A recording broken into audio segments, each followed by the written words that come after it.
Today's news. Today's news. I'm Peter King in Orlando. The Johnny Depp Amber Heard defamation trial is over with a win for Depp. In a trial that turned into a he said, she said, the jury essentially believed what he said. Jurors ruled in favor of Johnny Depp in all three of his claims that Amber Heard libeled him. Do you find that Mr. Depp has proven all the elements of defamation? Answer, yes. Heard had accused Depp of repeated instances of domestic abuse. The jurors also found in favor of Heard in one of her claims where she said Depp's attorney defamed her. Law professor Jessica Levinson. It's more of a win for Johnny Depp. He wins all three of these statements. Heard wins one of the three. There are likely to be appeals.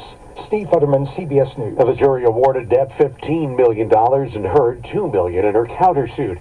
The man who shot and critically wounded President Reagan in 1981 is about to be a free man. Here's CBS's Steve Dorsey. A judge says 67-year-old John Hinckley Jr. has had no symptoms of active mental illness or violent behavior. Medical professionals say he doesn't pose a danger to himself or others.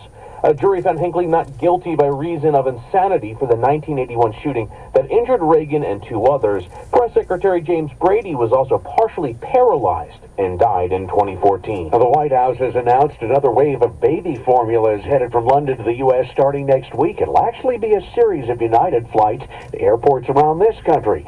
President Biden says it'll help, but we need more new entrants in the infant formula market like them, like Byheart. Byheart is an upstart formula manufacturer in Pennsylvania.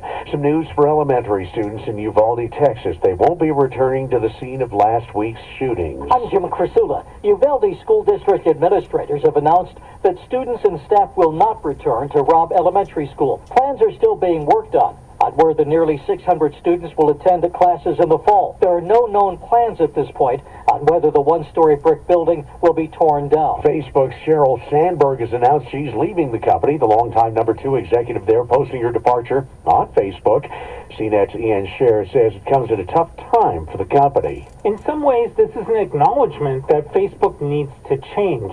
The question, of course, is who will be the next Sheryl Sandberg, and in particular, whether Facebook can fix a lot of these problems as it's facing increasing pressure from Washington. This has been a very up-down day for Wall Street, and that day ended with the Dow losing 177 points in the end. The Nasdaq closed down 87, and the S&P lost 31 points. This is CBS News. Well, that's today's news. Today's news.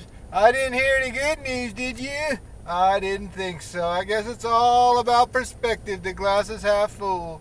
Well, as always, I want to thank you again for coming along with me on these Dash Cam News Adventures. You know the drill. Peace, love, and all that hippie jazz. Bye-bye, everybody.